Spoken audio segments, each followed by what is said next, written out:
Come on.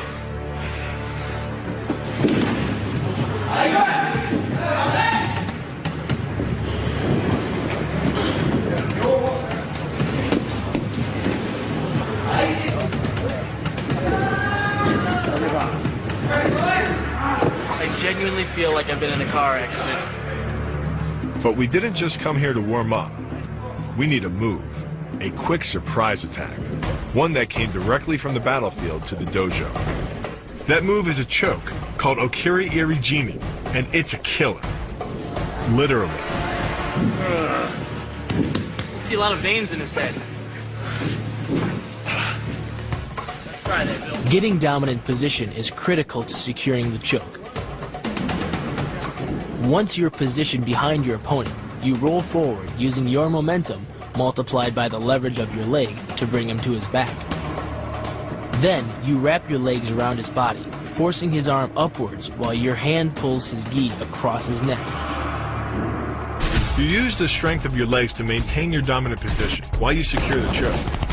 Just a few pounds of pressure on the collar of his gi is enough to reduce the blood flow to the brain to a trickle and end the match. Hold this move for 10 seconds and the fighter will black out. Hold it just a bit longer and he's dead. Chokes like these are as devastating on the mat as they were on the battlefield, and are a common weapon in the MMA arsenal. This stuff is great. I love grappling. Gi, no gi, whatever. I can't wait for the fight. This is getting good. But now, we're headed to the ancient capital of Japan to learn some samurai bone-breaking techniques that are still in use on the street.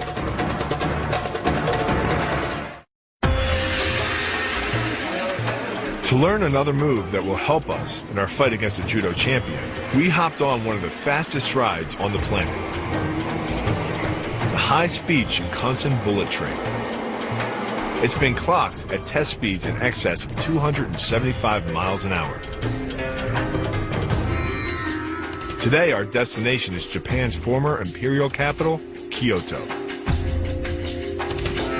Surrounded on three sides by steep mountains, the easily defensible city became the seat of Japan's imperial court in 794. Kyoto remained the capital for over 1,000 years, during which it saw many bloody samurai battles for control of Japan. Then, during the Meiji Restoration, the capital was moved to Tokyo. Today, the streets of Kyoto are some of the safest in the world, and they're kept that way by the Kyoto police and their training in the fighting art of Judo. Inside the main dojo, we met Kyoto PD's head instructor, Murakami Sensei. Our translator was Robert Moran. Because there are virtually no guns in Japan, the police don't need to use guns themselves.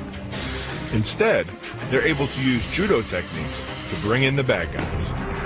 In fact, the police were some of the first to popularize judo in Japan. In 1886, the Tokyo Police Department hosted a contest between Jigoro Kano's judo and the city's most famous jujutsu school to determine which style would be taught to the police. Judo crushed jujutsu, winning 12 of 15 matches with one draw. Judo was chosen as the official style of the police and was catapulted to national popularity.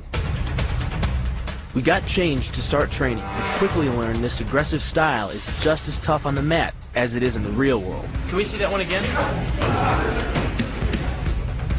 Can you break the arm like that? You sure can, yeah. This isn't just used by Japanese police or in judo. The armbar is one of the most popular moves in MMA today. To execute it, the judoka grabs his opponent by the elbow. When you hold him, hold on the joint. Don't hold here. You can control your opponent by holding on the joint.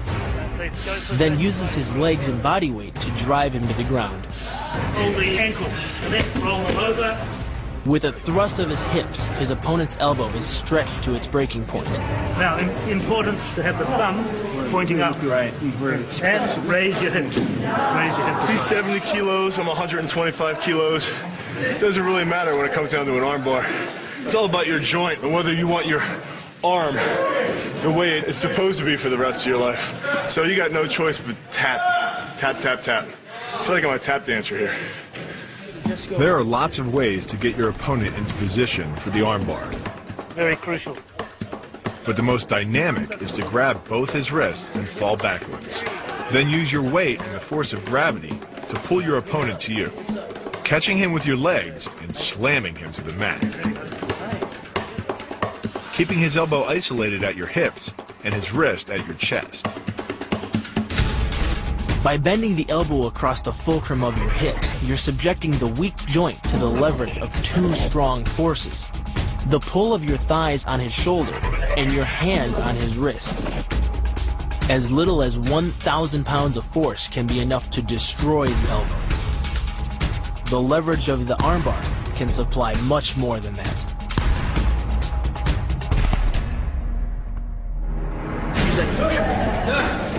Okay, there you go.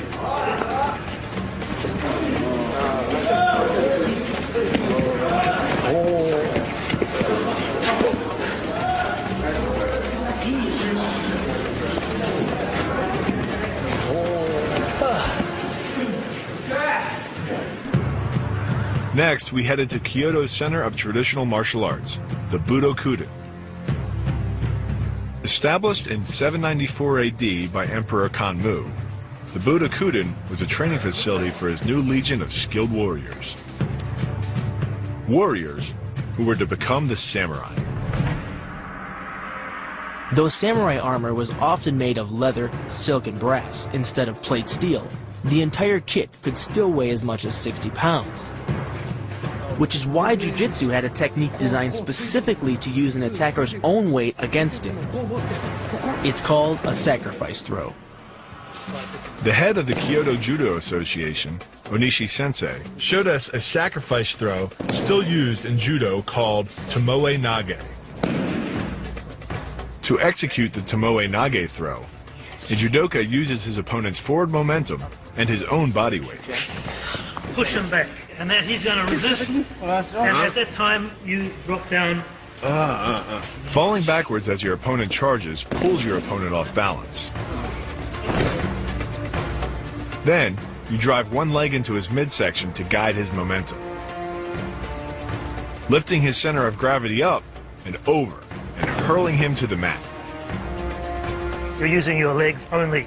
Okay? Oh, okay. You have to pull forward. And that's to help bring him off balance? Exactly. Break his balance. The sacrifice throw is a simple lesson in conservation of energy. The stronger the opponent attacks, the further he gets thrown. It works like a catapult, where your opponent's momentum supplies the counterweight. The faster he's going, the further he's going to fly, and the harder he's going to land. Oh, getting better. This throw would be impossible if the other guy wasn't almost charging you, because you have to use his force, his momentum, to throw him head over heels.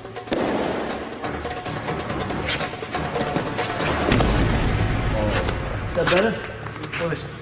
Good? Good, very good. Good job, Jason. But Onishi Sensei wasn't done with us just yet. There was a reason why there was a group of big judokas here, and the reason was to kick our butts. The official term for it is called randori. Randori is the equivalent of sparring in boxing. It may not look as